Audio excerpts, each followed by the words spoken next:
നമസ്തേ. വിഷു ഫലങ്ങൾ. വിഷു ഒരു പുതുവർഷമായിട്ടാണ് ആഘോഷിക്കപ്പെടുന്നത്. ചന്ദ്രൻ്റെ ഒരു പൂർണ്ണചക്ര അവസ്ഥ പൂർത്തീകരിക്കുന്ന ആ ഒരു സ്ഥിതിയാണ് ചന്ദ്രവർഷം എന്ന് പറഞ്ഞിരിക്കുന്ന സൂര്യമാസം, ചന്ദ്രമാസം, അങ്ങനെ സൂര്യവർഷം, ചന്ദ്രവർഷം എന്ന് പറയുന്നതിൽ ചന്ദ്രൻ്റെ പൂർണ്ണത എത്തുന്ന ഒരു സമയമാണ്. മേടമാസം 1 തൊട്ട് സ്ഫുടാതി മാസം എന്ന് പറയും. ജ്യോതിഷ വിഷയങ്ങളിൽ മേടം തൊട്ടാണ് എല്ലാം തുടങ്ങുന്നതൊക്കെ. നമ്മൾ കേരളത്തിൽ ഇത് വിഷു എന്നാണ് പറയുന്നതെങ്കിലും മറ്റ് സ്റ്റേറ്റുകളിലും മറ്റ് സ്ഥലങ്ങളിലൊക്കെ മറ്റ് പേരുകളിലാണ്. ഇപ്പോൾ തമിഴ്നാട്ടിലാണെങ്കിൽ പുത്താണ്ട് എന്ന് പറയും. കർണാടകയിലും ആന്ധ്രയിലും തെലുങ്കിലുമൊക്കെ അതിന് ഉഗാദി എന്ന് പറയും. ഉത്തരേന്ത്യൻ സംസ്ഥാനങ്ങളിലൊക്കെ അത് വൈകാശി എന്ന് പറയും. ഏതു തന്നെയാണെങ്കിലും ഇത് വിഷുവുമായി ബന്ധപ്പെടുന്ന ഒരു പുതുവർഷത്തെ സൂചിപ്പിക്കുന്ന വിധത്തിലുള്ളതായ കാര്യങ്ങളെ കൈകാര്യം ചെയ്യുന്ന, അല്ലെങ്കിൽ ആ ഒരു വിശ്വാസത്തിൻ്റെ ഭാഗമായിട്ട് ചെയ്തു വരുന്ന ഒരു ആചാരങ്ങളാണ്. ഇത് പ്രകാരം ചന്ദ്രൻ മാറുന്ന ആ രാശിസ്ഥിതിയും അനുസരിച്ചിട്ട് ഒരു വർഷത്തേക്ക് ഉണ്ടാകുന്ന ഫലങ്ങൾ എല്ലാവർക്കും അശ്വതി തൊട്ട് രേവതി വരെയുള്ളതായ നക്ഷത്രക്കാർക്കുണ്ടാകുന്ന ഫലങ്ങളെക്കുറിച്ച് ജ്യോതിഷ ഗ്രന്ഥങ്ങളിൽ, പ്രത്യേകിച്ച് ജ്യോതിഷ പഞ്ചാംഗങ്ങളിലൊക്കെ അതിനെക്കുറിച്ച് വിശദമായിട്ട് ഓരോ വർഷത്തെയും ഫലങ്ങൾ എഴുതിയിട്ടുണ്ടാവും. ഇപ്പോൾ ഈ വർഷം 1201 ആണ്ട് മേടമാസം 1-ാം തീയതി തൊട്ട് ഒരു വർഷത്തേക്കുള്ളതായ ഫലം, അതായത് 2026 ഏപ്രിൽ മാസം 15-ാം തീയതി തൊട്ട് ഒരു വർഷത്തേക്കുള്ളതായ നക്ഷത്രങ്ങളുടെ ഫലസ്ഥിതിയാണ്. അതിൽ 3-4 വിധത്തിലാണ് അതിനെ തിരിച്ചിരിക്കുന്നത്. ആദിശൂലം, മധ്യശൂലം, അന്ത്യശൂലം എന്നും ആദിഷട്കം, മധ്യഷട്കം, അന്ത്യഷട്കം, അങ്ങനെ 6 വിധത്തിലായിട്ടാണ് ഇതിനെ ഫല വിഭാഗം വേർതിരിച്ചിരിക്കുന്നത്. അതിൽ ഒന്നാമത്തെ എന്ന് പറഞ്ഞിരിക്കുന്നത് എങ്ങനെയാണ്? ചതയം, അവിട്ടം, പൂരിട്ടാതി, ആദിശൂലം. ഈ നക്ഷത്രങ്ങളിൽ ജനിച്ചവർക്ക് ദോഷഫലങ്ങളായിട്ടാണ് വിഷുഫലം പറഞ്ഞിരിക്കുന്നത്. ധനനഷ്ടങ്ങൾ, രോഗാപത്തുകൾ, അധികമാകുന്ന ചെലവുകൾ, മറ്റ് പല വിധത്തിലുള്ളതായ മനോദുഃഖങ്ങൾ ഉണ്ടാക്കുമെന്നും, വ്യക്തികളുമായിട്ടുള്ള ഇടപെടലുകൾ, തൊഴിൽപരമാകുന്ന കാര്യങ്ങൾ, ഇവയൊക്കെ ജ്യോതിഷത്തിലെ ഓരോ വിഷയങ്ങളും നമുക്ക് തരുന്നത് സൂചനകളാണ്. സൂചനകളെന്നാൽ വരാൻ പോകുന്ന വിഷയത്തെ കുറിക്കുന്നതായ വിവരങ്ങളാണ്.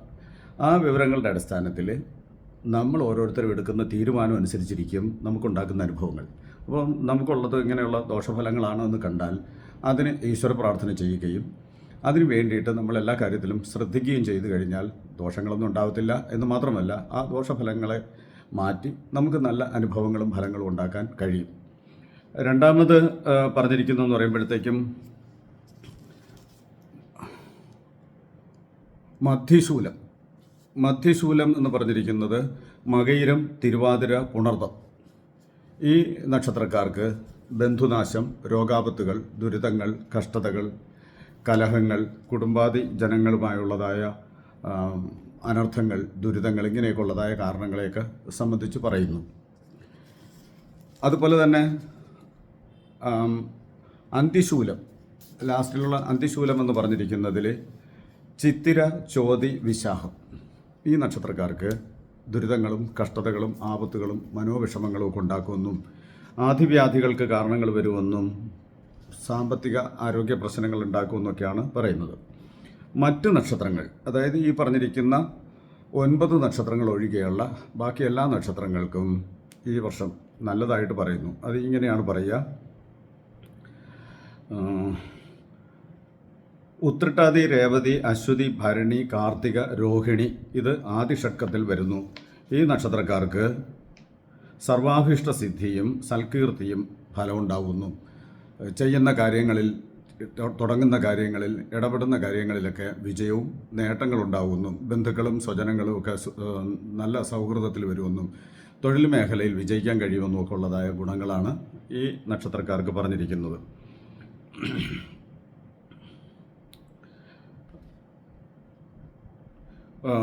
ശേഷമുള്ള നക്ഷത്രങ്ങളെന്ന് പറയുമ്പോഴത്തേക്കും